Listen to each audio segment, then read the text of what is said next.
Selanjutnya, frekuensi buang air kecil yang meningkat, sering merasa lelah atau mengantuk adalah 2 dari banyak gejala penyakit diabetes. Nah, jika sudah ada gejala, sebaiknya mulai menjaga kadar glukosa dalam darah, termasuk menjaga pola makan dan rajin berolahraga.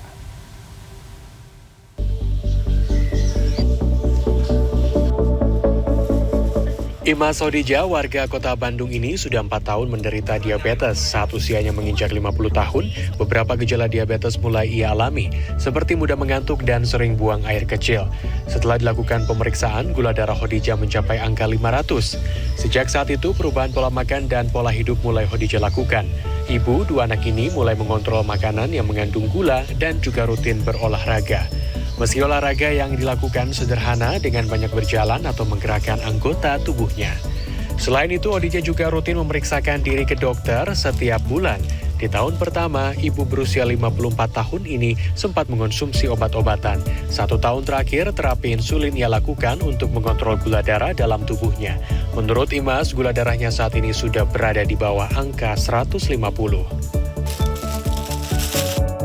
Kita mau misalnya kabita lah istilahnya Sunda mah itu kabita gitu, makan apanya boleh lah nyicip gitu. Dulu kan enggak pisan ibu, kayak gula-gula juga masak tanpa gula juga ngalamin gitu. Kayak sayuran hijau-hijauan juga ibu, soalnya kan kena kaki dikira ibu kan sakit gitu kan, dikira itu kan asam urat, ternyata pas diperiksa mah nggak ada, sedikit asam uratnya, berarti itu ngaruh dari gula. Diabetes merupakan gangguan metabolik yang ditandai dengan tingginya kadar glukosa darah pada manusia. Seseorang dikatakan menderita diabetes jika mengalami beberapa gejala yang khas, mulai dari peningkatan rasa haus, peningkatan frekuensi buang air kecil, merasa mudah lelah, terjadinya penurunan berat badan, hingga adanya gangguan penglihatan. Gejala-gejala ini kemudian akan dielaborasi dengan hasil pemeriksaan gula darah yang dilakukan oleh dokter. Dokter spesialis penyakit dalam RS Hermina Pasteur Adam Iskandar menyebut dalam dunia medis penyakit diabetes itu terbagi menjadi 4 tipe.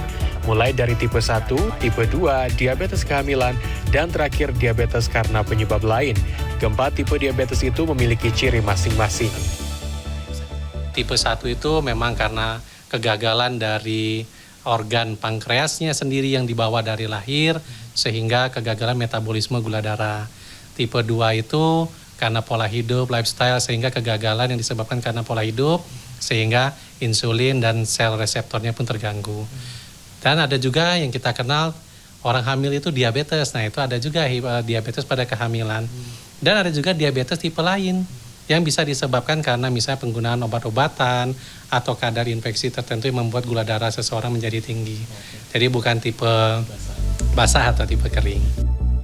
Penyakit diabetes bisa menyerang siapapun, karenanya penting bagi setiap orang untuk waspada terhadap penyakit ini. Penerapan pola makan sehat serta berolahraga secara teratur, mengonsumsi obat-obatan, hingga terapi insulin dapat dilakukan sebagai bentuk pengobatan dan pencegahan penyakit diabetes. Apakah seseorang tergantung dari obat atau insulin saja? Tergantung dari apa penyebab diabetesnya, bagaimana pasien ini menata laksana diabetesnya. Kalau hanya makan obat saja, namun pilar yang lain tidak diperbaiki, tentunya akan terus mengkonsumsi obat terus. Nah, namun kalau semua pilar ini ditegakkan, ya mungkin bukan tidak memungkinkan, bisa saja pasien tanpa obat.